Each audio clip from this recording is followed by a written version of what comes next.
Chers élèves de Terminal STMG, bonjour et bienvenue dans ce rapide tutoriel sur le thème de l'histoire, du monde bipolaire au monde multipolaire. On étudiera donc dans ce thème l'histoire du monde de 1945 à nos jours.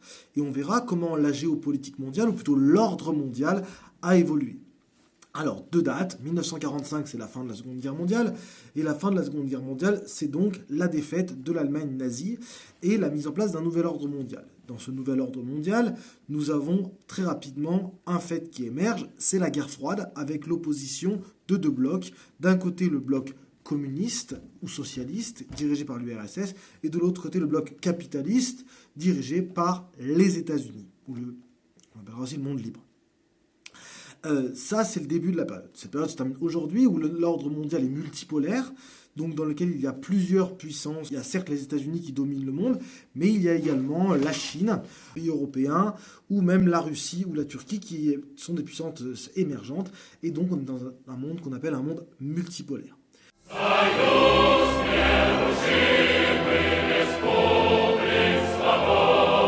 Ce thème se déroulera en 4 temps. D'abord, nous verrons la guerre froide, ensuite nous verrons la décolonisation, enfin nous verrons le projet européen, et pour terminer, nous verrons que le monde devient, après la guerre froide, un monde multipolaire. Donc, premier point, la guerre froide. Alors, durant la guerre froide, le monde est divisé en deux blocs. Alors ça, c'est le premier fait. Ces blocs s'opposent sur différents aspects. Donc, tout d'abord, ces blocs sont construits autour de deux puissances qui fédèrent autour d'elles un certain nombre de pays. Ces pays sont fédérés et sont structurés tout d'abord par des alliances militaires. Du côté du bloc communiste, nous avons le pacte de Varsovie signé en 1955 qui fédère les pays d'Europe de l'Est avec l'URSS.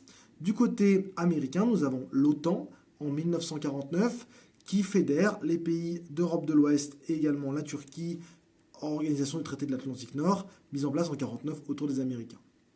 Également, nous avons une alliance qui se fédère autour d'un système politique.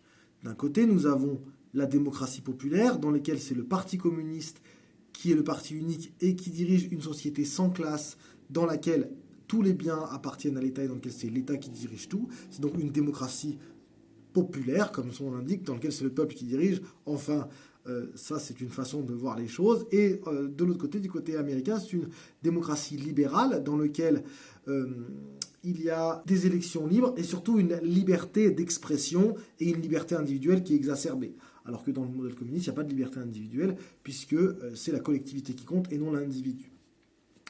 Dans ces modèles, cette opposition, il y a enfin une opposition économique. Le bloc américain est un modèle capitaliste dans lequel la propriété privée est la base du modèle économique et le libre marché, donc la libre concurrence.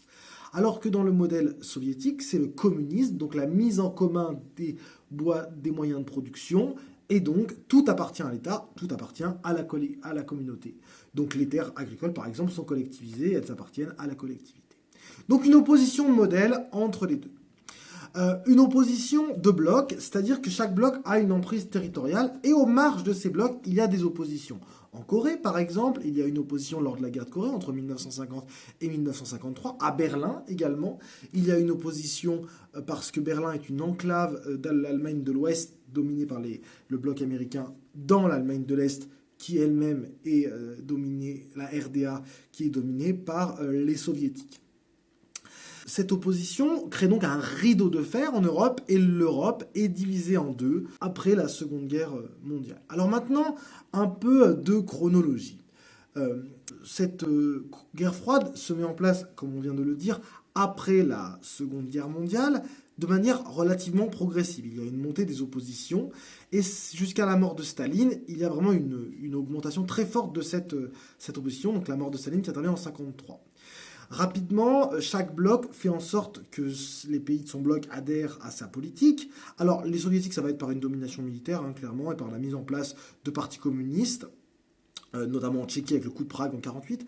Mais en Europe de l'Ouest, les Américains vont, eux, mener la même chose, au travers du plan Marshall, par exemple, pour inciter les pays du bloc de l'Ouest à adhérer et à suivre les États-Unis.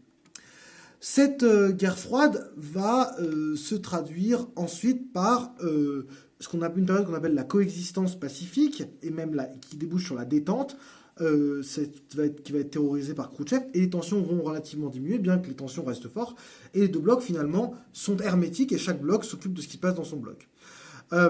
Cela surtout après la crise de Cuba, des missiles de Cuba en 1963.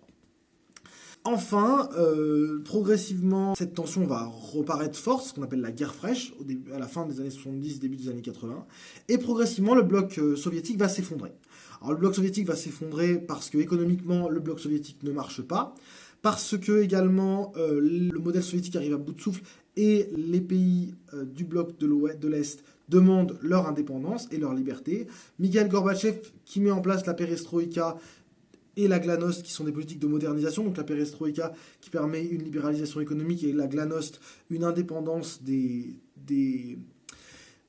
pays communistes, et donc une non-intervention de l'URSS, entraîne le début de la fin du bloc communiste, qui s'effondre définitivement en 1989 avec la chute du mur de Berlin et la chute de l'URSS le 25 décembre 1991. Alors, dans ce moment de la guerre froide, il y a différentes oppositions.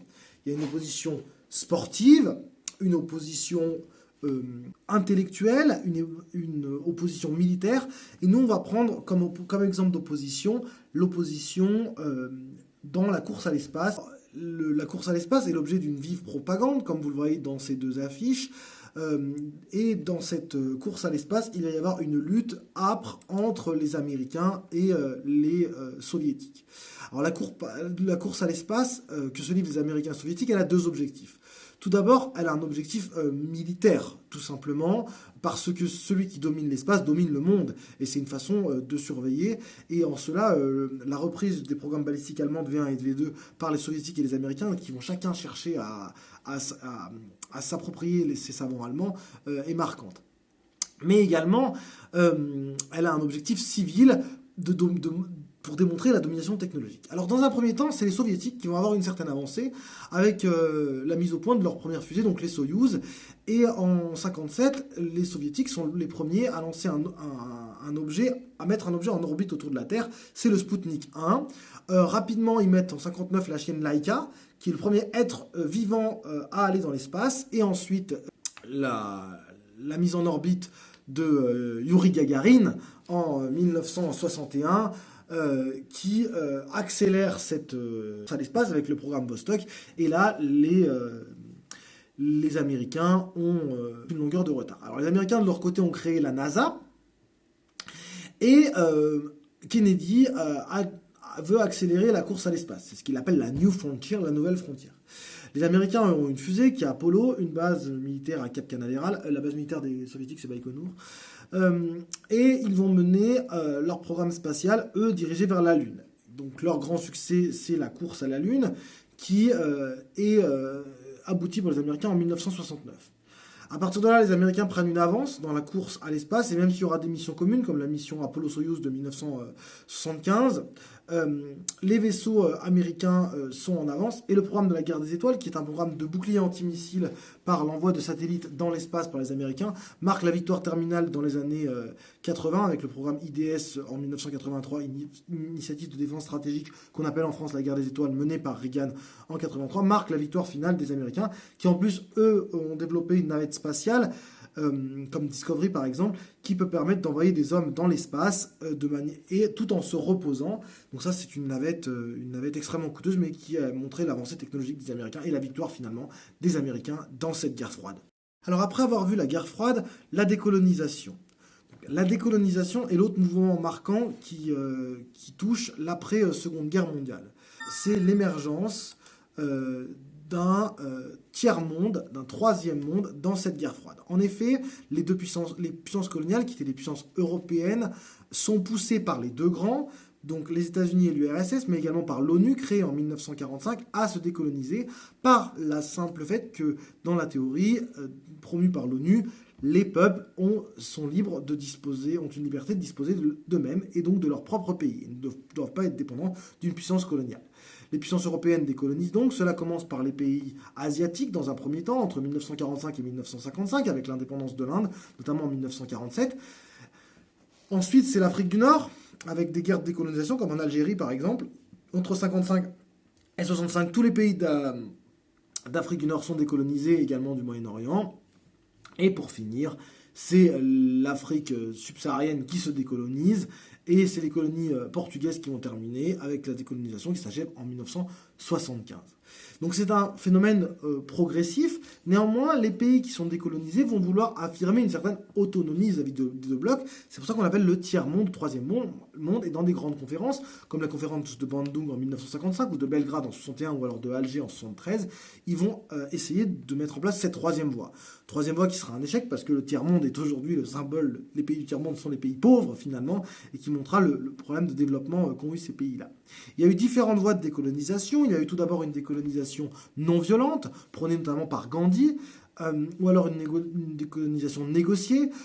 C'est le cas par exemple de la majorité même des colonies françaises d'Afrique noire qui ont été décolonisées en étant en 58 sous la communauté, ils avaient adhéré à la communauté, et ensuite en 60 ils ont obtenu leur indépendance définitive qui a été donnée par le général de Gaulle. Il faut savoir que d'ailleurs tous les pays africains n'étaient pas pour être indépendants. Le Gabon d'ailleurs en 64 demande à être réintégré à être département français. D'ailleurs il y a quelques restes de pays qui n'ont pas voulu être indépendants, Mayotte par exemple qui voulait rester une colonie française, ou alors la Nouvelle-Calédonie qui a dans un référendum récemment toujours refusé d'être indépendante. Et donc il y a eu des colonisations négociées. Bon, il y a eu aussi des colonisations violentes.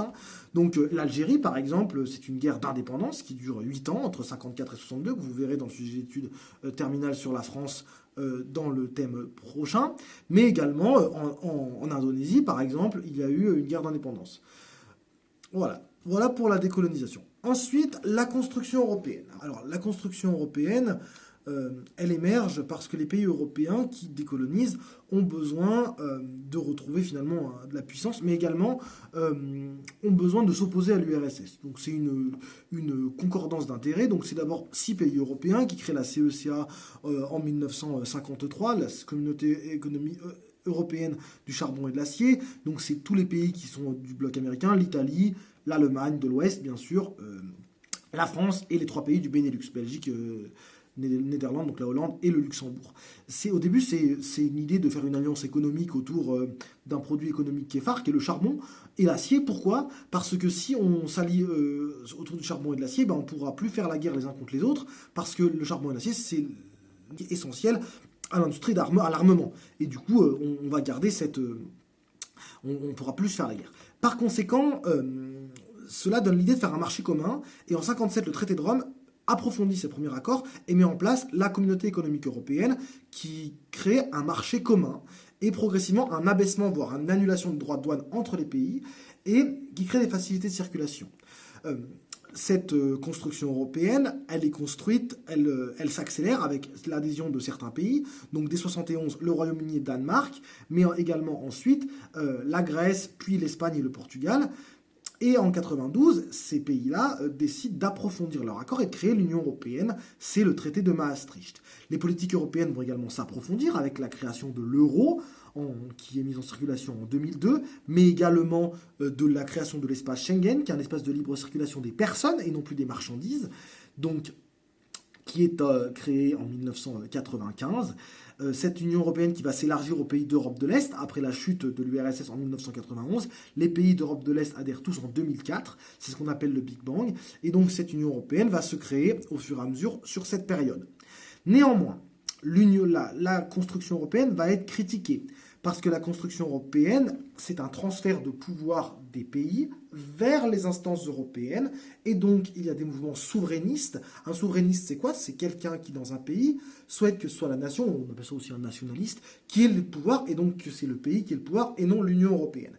Et donc, par exemple, cela amène au Brexit en 2016, où les Anglais votent pour la sortie de l'Union européenne, parce que les Anglais souhaitent être autonomes dans leur politique et non pas voir leur politique dirigée par l'Union européenne. L'Union européenne est aujourd'hui très critiquée par un ensemble de partis politiques. En France, c'est l'extrême droite, mais aussi une partie de l'extrême gauche qui critique le fait de perdre l'indépendance de la France, qui sont critiquées notamment les politiques économiques européennes, jugées trop libérales, et surtout d'être une concurrence déloyale. Donc c'est le fameux plombier polonais qui vient concurrencer le travailleur français, et ça ne plaît pas à certains courants politiques. Alors pour terminer ce tutoriel, le monde après 91 est un monde transformé. Transformé par les 3 phénomènes qu'on a vus, que sont la construction européenne, moins important, la décolonisation, plus important, mais surtout la fin de la guerre froide. En effet, après 91, une puissance mondiale émerge, ce sont les États-Unis d'Amérique, qui ont été les vainqueurs de la guerre froide. Néanmoins, les États-Unis d'Amérique, s'ils sont dans les années 90 à la fois la première puissance militaire mondiale, ils le sont toujours aujourd'hui, qui sont bien sûr la première puissance économique mondiale dans les années 90, et surtout une domination culturelle avec l'adoption du modèle américain, capitaliste, économique, mais également avec l'idée que la liberté individuelle américaine est un modèle de société dans le monde entier. Les Américains apparaissent comme les grands vainqueurs. Néanmoins, dans les années 2000, il y a plusieurs éléments qui remettent en cause l'hyperpuissance américaine qu'on avait vue dans les années 90 et qui débouchent dans les années 2000 sur ce qu'on appelle un monde multipolaire. Alors, l'attentat du 11 septembre de 2001 peut être vu comme un tournant parce que lors de cet attentat, c'est la remise en cause finalement de l'hyperpuissance américaine parce que les Américains sont touchés en plein cœur à New York au sein même de leur puissance, mais c'est surtout l'émergence de la Chine qui devient en 2014 la première puissance économique mondiale, en étant le premier PIB du monde, mais également l'émergence des pays qui contredisent la puissance américaine.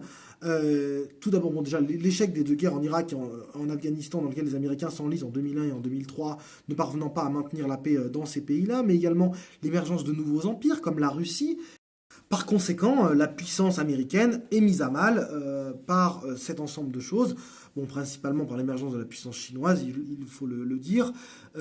Et on peut prendre l'exemple aujourd'hui des géants américains qui sont les GAFAM, qui maîtrisent les nouvelles technologies, qui sont remis en cause par les BATX, par Baidu, Alibaba qui remet en cause Amazon, Tencent ou Xiaomi qui est un constructeur de téléphone portable, qui remettent en place les géants de la Silicon Valley américaine, qui montrent la capacité de la Chine à remettre en cause la puissance américaine. La Chine est un colosse au pied d'argile, puisqu'elle n'a pas de modèle de société qui fasse modèle dans le monde. En fait, la dictature chinoise a du mal à s'exporter, puis même le modèle de société chinois et ce qu'on appelle le soft power ne se transmet pour l'instant encore que faiblement dans le monde.